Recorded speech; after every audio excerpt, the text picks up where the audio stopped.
న్యాయం జరగాలి జరగాలి శిక్షించాలి శిక్షించాలి శిక్షించాలి.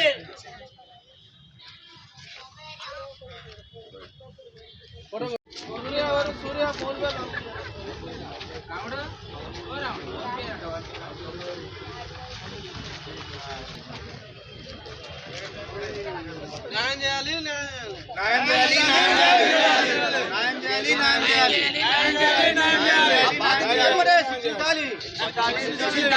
పేరు తిరుపతయ్య. నేను రామంతపూర్లో ఉంటా. నేను కాంక్రీట్ మిల్లర్ వర్క్ ఈ బిల్డింగ్ స్లాబ్ లేచే పని చేస్తాం. వీళ్ళంతా మేము అందరూ అదే పని చేస్తాం.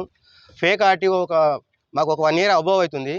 1 year నుంచి మేము 2000, 3000, 5000, 7000, 8000 ఎట్లా దొరికితే అట్లా తీసుకుంటున్నాడు. మేము ఆయన గురించి బాగా 2-3 రోజులు బాగా తిరిగినాము, దొరకలేదు మాకు. ఈరోజు దొరికిండు. తీసుకొచ్చి ఈ పోలీస్ స్టేషన్లో అప్పచెప్పడం జరిగింది.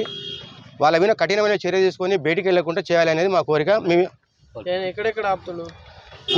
ఉప్పల్ చెరువు కట్ట నుంచి జోడిమెట్ల వరకు, ఇక్కడ చెన్నైచెర్ల, బోడుప్పల్, బొల్లిగూడెం, చిల్కనగర్, అక్కడ సిపిఆర్ రోడ్డు, కొరెంల రోడ్డు, నారపల్లి నుంచి బ్రిజా కారు ఉంది సార్. అనేది వస్తాడు, మిషన్లో ముంగట ఆపేసేస్తాడు. ఆపేసేసి నీ దాని మీద ఫైన్ ఉందని అడుగుతాడు. ఫైన్ ఉందని అంటే మా దగ్గర ఫైన్ ఏం లేదు, అన్ని క్లియర్గా ఉన్నాయని చెప్తాం. నీ వెనక ఎందుకు తీసుకురా, ఈ మిషన్ దగ్గర తీసుకురా అని చెప్పి అంటాడు. అవి తల్లి సార్ మేము పని పోయేటోళ్ళం, పని చేసుకుంటాం అంటే ఎంతో అంత ఇచ్చిపో అంటాడు. 5000 ఇస్తే 5000 తీసుకుంటాడు, 3000 తీసుకుంటే 3000 తీసుకుంటాడు, 10,000 ఇస్తే 10,000 తీసుకుంటాడు. ఇచ్చినాం సార్, వారం రోజుల క్రితం ఇచ్చినాం సార్. మేము కంప్లైంట్ కూడా ఇచ్చినాం, వారం రోజులు అయితే ఇచ్చేసి.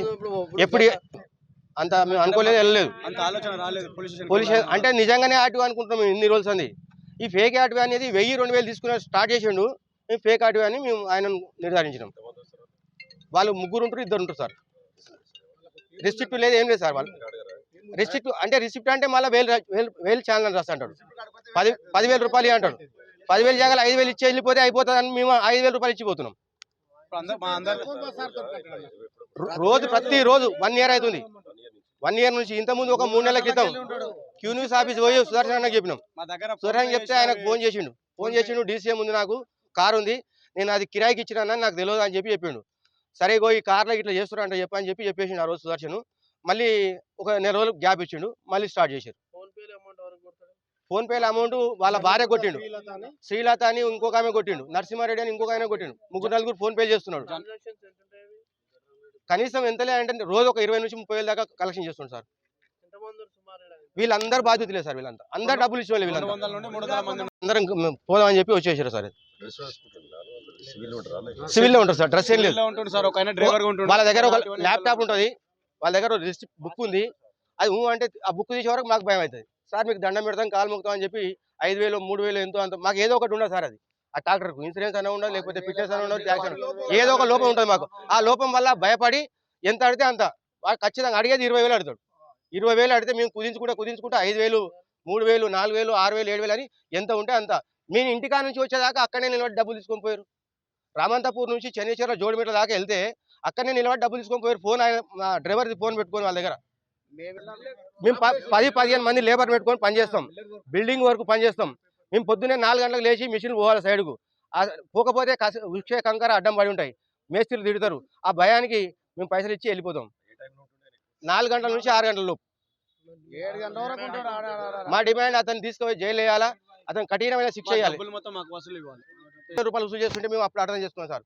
ఆర్టీఓ అయితే మటుకు 1000-2,000 అడగరు, చక్కగా ఫైన్ రాస్తాడు, లేకపోతే బండి లోపలికి పోతుంది. అంటే అది ఐవో పడుతుంటాడు ఆర్టీఓ అయితే. లోకల్ కూడా పేరు తెలియదు సార్ ఆయనది. ఆర్టీఓ లోపల తిరిగాడు, చిలకనారు అక్కడక్కడ లోపల తిరిగాడు. లోపల వచ్చి బండి ఎమ్మడి వచ్చి బండి ఆపి ఆయన వసూలు చేయరు. ఏనన్నా ఒక దగ్గర నిలబడతారు, వాళ్ళ ఎమ్మడి 2-3 ఉంటారు. టార్చ్ లైట్ ఉంటాయి వాళ్ళ దగ్గర, అవి అన్నీ ఉంటాయి. వీళ్ళ దగ్గర ఏం లేవు. ఇంకోటి మా దగ్గర అన్ని పేపర్స్ ఉన్నా కూడా మేము ట్రాక్టర్ ట్రాలీ ఇట్లా పొడుగున్నాయని చెప్పి ఆపుతారు.